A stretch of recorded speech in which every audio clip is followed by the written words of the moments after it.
We're in Jerusalem in the Abu Dis area, traveling towards the anti-terrorist barrier in the eastern part of town.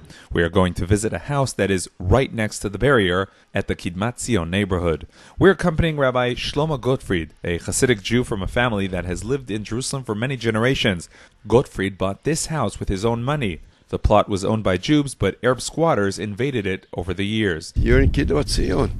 It's a new section of Jerusalem, which I had the honor of initiating when I bought this parcel of land. The famous Moskowitz family intervened. It helped with the purchase and with the legal effort. And in the end, Gottfried sold the land to the Moskowitz family. From this area, you can see how to buy it directly, the straight line. Because of all these efforts, the anti-terror barrier was built in a way that leaves this house inside the Jewish part of Jerusalem. They were up with the tractors. They wanted to build a wall over there, and I didn't let them work. There's a picture of my house that I'm standing against the soldiers, and they had to remove the barrier to this side, the back of the house. The house remain part of Jerusalem. So you set the boundaries of Jerusalem in terms of the wall. That's correct. The truth is, even Abu Dis, that the world doesn't even realize, large tracts of land in Abu Dis itself are owned by Jews.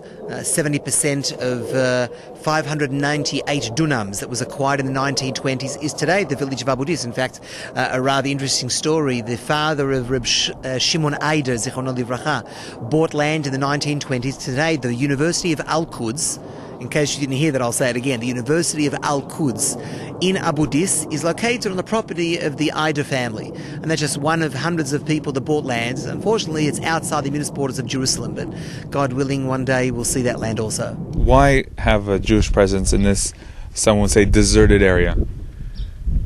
If we were going to abide by what you just said, then we might as well get out.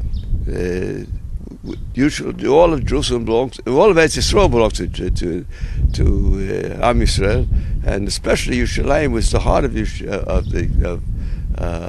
Yisrael, and this is part of the Jerusalem municipality. And what the Ministry of Defense wanted to do was absolutely the wrong thing, because they were actually cutting down a piece of land which belongs to Yerushalayim and giving it up to the Arabs. I think Jews have a right, just like Arabs have rights to live in certain parts of, or in all parts of Jerusalem, then Jews should have a right to live also in all parts of Jerusalem. So on this property, which basically is empty, that was owned by Jews in the 20s, there's no reason in the world why there shouldn't be permission given to build the Jewish neighborhood here. I mean, there will be. It's already received permission from the local building commission, and ultimately there will be a neighborhood here. Now this is officially owned by Jews. I understand that you spoke with the mayor about this. Yes, I did about a month ago. And he promised that if we come up with plans and we have the financial means, he'll see to it to get all the confirmation from the city and from the government. You're standing up here looking at the hills here. On the one hand, it's very moving, of course. It's the city of Jerusalem. But you're also, very obviously, you can see here that many of these areas are populated by Arabs. It raises very sorrow feelings that we have to purchase the lands which are ours, and in a lot of the places these were firmly lands, parcels of land which were inhabited by Jews. They were thrown out in 1948.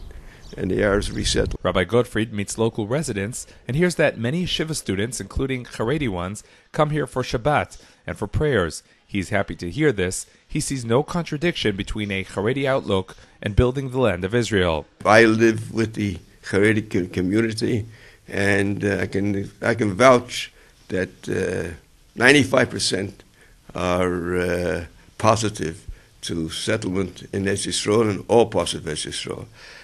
Just the differences are how we go about it. That's all.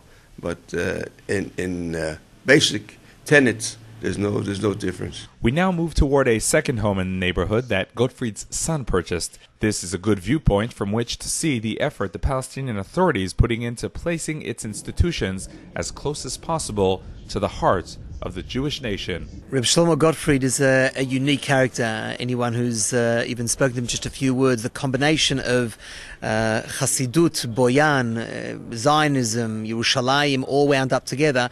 The man has Yerushalayim running through his veins. I mean, the fact that he could leave America in 1948 and come and even volunteer in the War of Independence, and then become a Hassid, 16 children, built mikvaot throughout the whole of Israel, and being involved in effectively setting the borders of Yerushalayim makes him a unique person. And we're more than thankful that he's involved with us, and of course we're honouring him at this year's dinner.